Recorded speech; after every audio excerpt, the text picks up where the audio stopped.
Hi all, Katie Miller here, your course designer for the Developer Relations Master's Certification course for the Developer Marketing Alliance. I am here today talking all things community with the incredible Erica Hanson. Fun fact, Erica and I have had the chance to work together for almost 2 decades, starting in the Google Ads days, which of course means that we started working together when we were like 5 years old, right, Erica? Yeah, exactly. Definitely 5.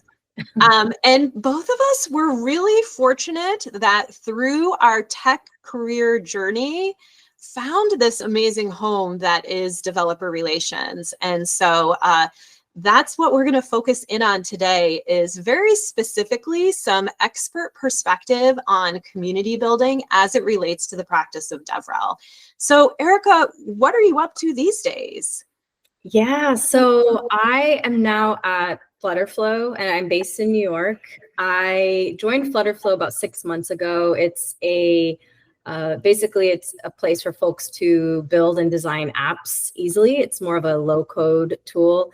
And so I've been there 6 months. I'm head of developer relations and community, which is awesome. And what I was doing at Google, I spent 17 years at Google in the DevRel space. And yeah, now I'm really happy to be at Flutterflow based in New York. And I have a 1-year-old daughter. So that's been a lot of fun. Wonderful, wonderful. Building your own kind of community within your home. Exactly, definitely. Excellent. Well, I'm just gonna start with a super easy softball question here, or just kind of an easy question for those who aren't super into sports ball metaphors. Which is, as you've thought about your journey, because I've seen through your work that you've stepped in and managed existing communities, existing regions. You've actually built things from the ground up between your work with students at Google, as well as your work with Flutterflow. And so you've kind of seen the whole spectrum. And so super easy question. What have you seen work or maybe not work in the communities that you've managed and led? Yeah, there's been a few things across communities I've led and also managed at Google and now at Flutterflow. So the first thing is having the right people is so important for things to work. So we had people who would be the organizers of these communities at Google. They were called Google Developer Groups. There was another program called Google Developer Student Clubs, which I loved working on. But it was so important to have the right people leading these communities and folks who are motivated their motivation as a baseline was to help other people grow and learn whatever the technology is that we were focused on. And just positive, nice people who, are thanking other people after events. Thank you so much for helping me organize this event. And that positive energy really did trickle down into everything else. Like they tended to pick really good organizing teams to help them lead these events. They would encourage volunteers to join and help them run these events.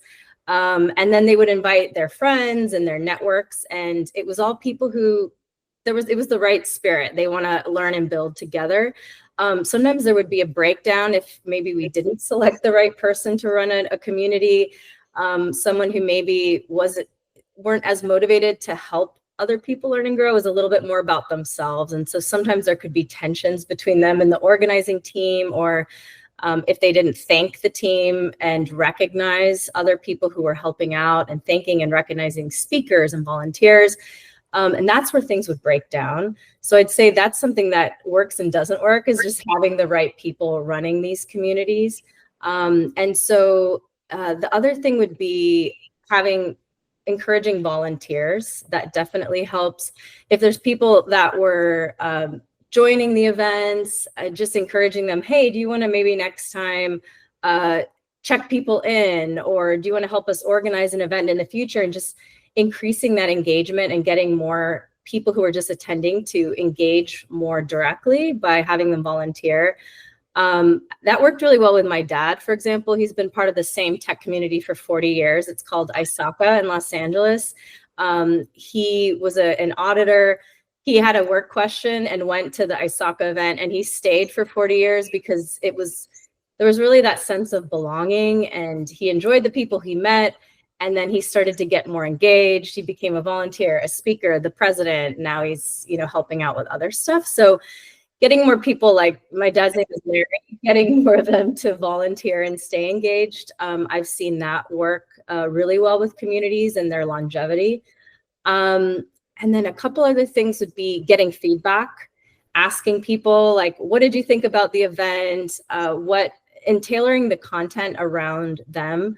I co-founded Geek Girl Meetup Singapore.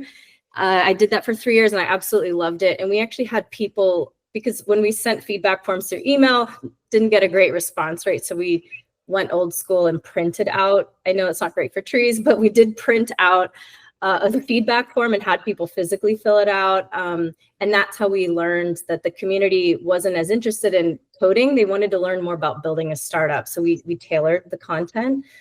So I think that's worked well, just getting feedback. And we also encourage the organizers of Google developer groups to get feedback from their community and tailor things based on that. And the fourth and last thing would just be varied event formats. Maybe there's tech talks, but also trying out hands-on workshops or having a hackathon or having like an annual big tech event. Like with Google developer groups, there was the community-led DevFest events. And this was something people look forward to. It was at the end of the year and people were celebrating and people really looked forward to it. And we did them around the world. So that was really fun to see. So yeah, I'd say what has worked is just having the right people with the right motivations, managing these community groups, getting great volunteers and encouraging people to get more and more engaged and speak at events, volunteer, getting feedback, and then just varied event formats. Yeah, and when I dissect each of those pieces, and tell me if this resonates with you, is kind of working back to forward. That varied event format is really thinking about what stage is your product or your company or your community in the development life cycle, in the developer life cycle, and really making sure that you're meeting the community where it's at based on how they feel about your brand and how they feel about your product. Exactly. For the feedback, it's baking measurement and metrics and goals into what you do. I think it's very easy to dismiss this work and say, oh, it's community, it's about people getting together. And yet this work has impact, and it's also hard and it can be expensive. And to get that business investment to be able to demonstrate that you really are moving the needle. And then the next thing that you shared that really, really resonated with me is the importance of creating a space where people feel invested and they feel like they belong, because then, and that they feel like there's purpose to it, like they're coming in and they know why they're here and that they have a place here, because it means that you're going to be able to get those volunteers. Exactly. And the last thing is, and you talked a lot about having people and the right people, is communities do not manage themselves. I used like a garden metaphor, which is like, if you don't tend to the garden, stuff might grow, but is it the stuff that you want to be growing, and does it grow as well as you want it to grow? And so, like, whether it's thinking about having the right regional leadership in place, the right community leads, having enough folks on staff at the company that is doing the community work, really feels critical. It is, exactly. Yeah, and it, like you said, it's not all about the community organizers who are volunteers themselves. It's also the internal staffing is so critical to be able to answer questions they have, or sometimes they come to us and say, hey, no one came to my first event. Like, what do I do? And they just want to talk through it, and encouraging them to discuss with each other, because, they're very experienced people that are in these groups and they can support each other. But also, yeah, we need to be there to support them and not just assume, cool, we picked good people, now let's just hands off. Like, we have to be engaged and have at it. Yeah, have at it. absolutely. So kind of following along with that is how you do think about metrics, if you can speak to that briefly. And I realize that's a loaded word because there's the numbers or the bar that you set, why that number set. So how the goal that you have, and then how to actually gather that information. So across the different programs that you've had, knowing that if we're gonna like hug that elephant in the room right now, which is an expression that I learned from my years at Slack, like the last couple of years have been tricky times for some of these programs, from getting resources, maintaining headcount, everything like that. And it's very easy to say this isn't tied to core business work. Yet you and I know that, like, if there isn't this place for developers to come and to connect and to learn, you lose brand affinity, you lose learning touch points, you lose that ability to amplify at scale effectively. And so it really does come down to telling that story around impact. And so how do you think about goals and measurement? Yeah, we across at Flutterflow and also at Google and also with the community that I manage, we look at people reach in general. I mean, the bigger picture is we want healthy, active, engaged communities. We want people to come, whether that's in person or virtual, and learn something new. And so we do look at that, health, activity. And so the one thing that we look at to get a sense of that is just the number of people reached, how many people came to the events, how many we looked at number of events too, because that's showing, okay, it's good to have events every 2 months or 3 months to get to have an active and engaged community. Like, having a regular cadence of events is important, and that is something that we would actively track at Google and also at Flutterflow. Number of people reached, but it didn't have to, even if there was like 200 people at one event and 50 at another, it didn't matter that much. It was more about, like, what was the quality of the content? What did they do? Is it hands-on? And did people learn something new? So that was important. And we did also look at, within Google and Flutterflow, just like how many communities we have, what is which countries are we in as well, and making sure that we're, that there are communities that are representative of where Flutterflow or Google developer users are. And, if we see that, there's a lot of interest or engagement in Brazil, for example, which there is, for Flutterflow, for example, like, we should have some Flutterflow communities there. And we have asked people, like, are you interested in in-person events? Are you interested in meetups? And people have said yes. So we want to make sure that we're listening, and we do have representation across different countries. In terms of quality and getting that, like, net promoter score, would people recommend your event or your community? We didn't track that on our side at Google, but we would encourage the community organizers, like, hey, have some way of getting feedback, and we give some tips. Like, it could be a physical form, it could be, something that you email, but that doesn't always work out that well. But just encouraging them to be getting that regular feedback from the community so that they can tailor events.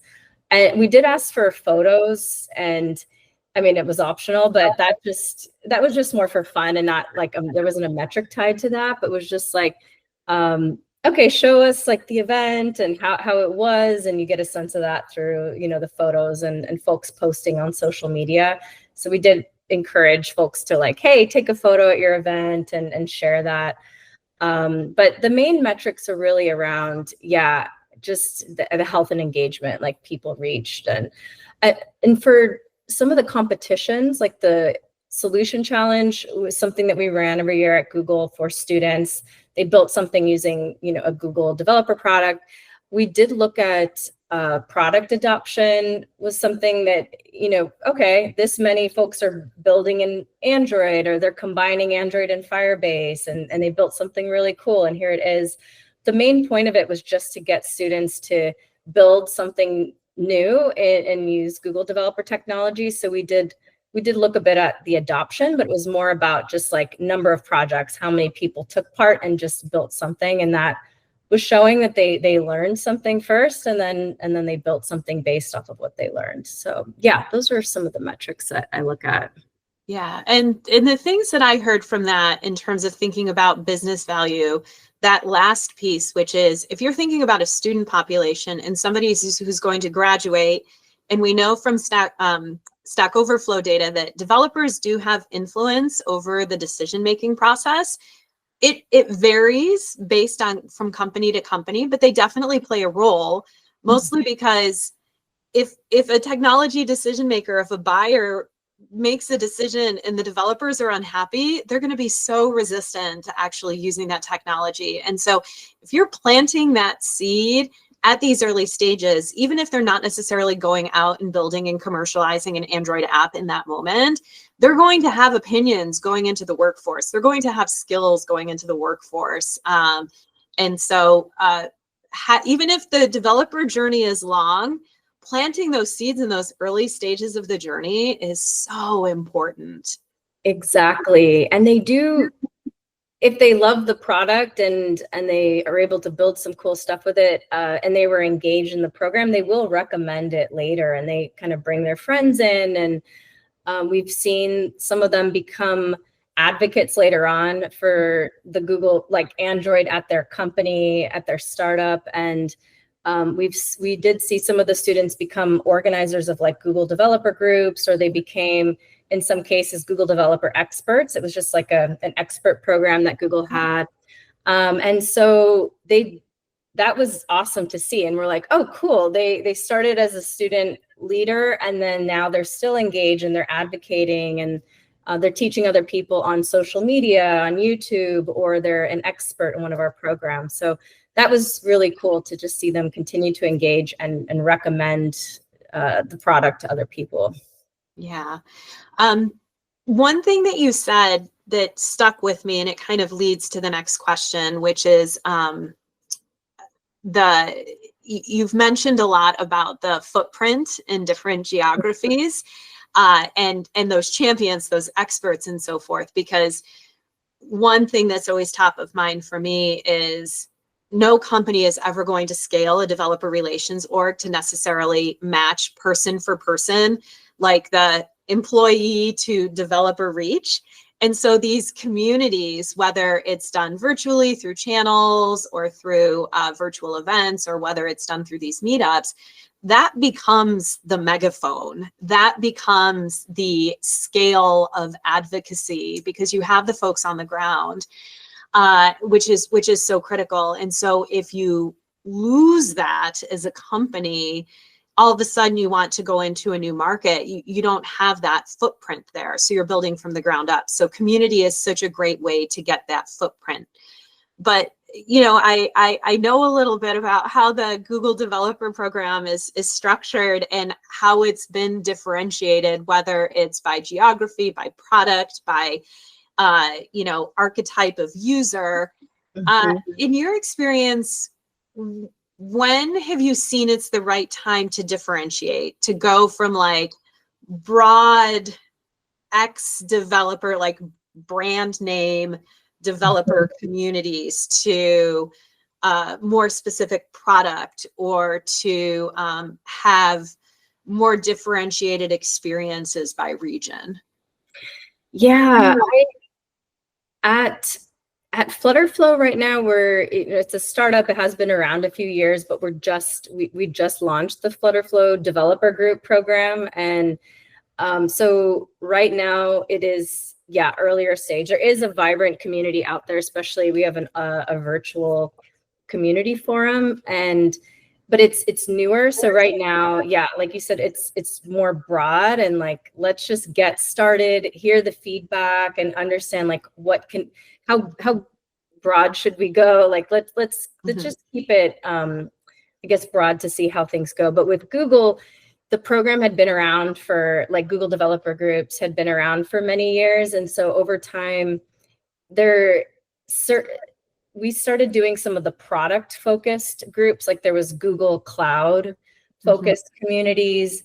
And so that came about because some of the groups were just interested, like the organizers of the group were more interested in cloud or had that experience. And also there was more support from, the Google Cloud team at Google for that. And so it naturally evolved that we started to have some focused, like by product communities, and some that were a bit more focused on Android.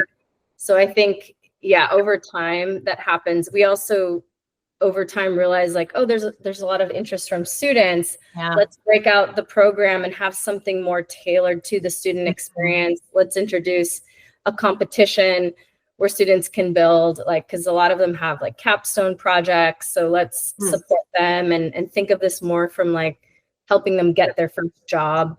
So I think because it had been around a while and we were just seeing, okay, there's a lot of students, let's build something on it in addition to that. And that's when that came about.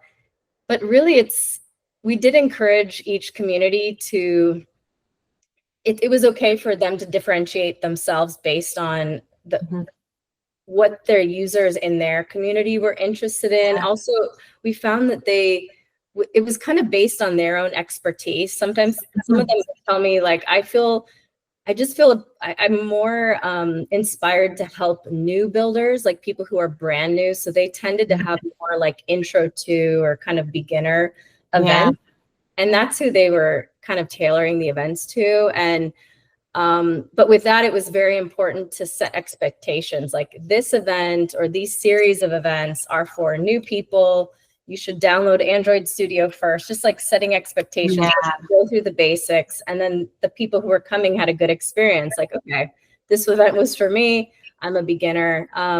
So yeah, basically just, I saw that like each community was sort of differentiating itself over time and how they felt comfortable getting, and also getting feedback from the community. And the community would kind of be its own special, basically community based on, the people who are coming to the events, the organizers. And so that was kind of cool to see that each one was also differentiated naturally. And we encourage that for sure. Yeah, that's going to lead into the last question, but to reflect a little bit on that, the things that stuck with me are the importance of listening and feedback, which I feel like is so core to the practice of developer relations in general, is really gauging, like, this is what we think that we need as a business, and how is that actually landing with the developers and users, and them being able to go back and say, actually, this is what we need right now, is such an important thing, because then it becomes that virtuous co-creation process, that it's not kind of a corporation or brand dictating this is how you do community. It really is about we're going to create this platform for you. We're going to offer this content, these brand assets, this a little bit of infrastructure, and where are you in the moment? And I think it probably also reflects kind of the state of technology and technology adoption in that particular area, and allows the other campaigns and programs that come in, marketing, sales, events, and so forth, to have that view into where is the developer landscape in this particular market, and what type of sales and marketing experiences are actually going to land. And so they become really, really rich reflections of, is this a place where there's actually deep, deep investment? Or they're like, why are you here? Yeah. And like hearing that, it's like, okay, maybe we don't go to like step 5. Maybe we start on step 0 with our marketing programs. But the last question that I wanted to ask, and it's come up in a lot of different ways and really attends to this, because it's what's going to keep the folks in the room, and that idea that they're kind of creating that sense of belonging within their given space, is just rapid fire. Like, what are your like top 2 or 3 tips that anyone who's looking to build developer community, like, make sure you forget not to do these 2 to 3 things to establish that sense of belonging for communities? Yeah, definitely. The sense of belonging, I would say, really engaging with the people that come to the event, or even before you start, pulling some people in early on and just getting feedback. It comes back to that, like just talking to people and understanding. And actually, even before, if you do, for folks that like host that first event, like just see who comes. And then from there, it's like asking them like, okay, why did you come? And what did you expect? And what are you looking for? And getting a sense of that. I think it helps to have that, to think through the purpose first, but then it is so important just to ask people directly. And belonging, I would say, having a good representation of people on the stage, and just having making sure there's women. If there's a panel, I went to a panel recently and there were 8 men on the stage, 0 women, and it was just so yeah, anyways, just making sure for any LDR, no manals. Yeah, exactly.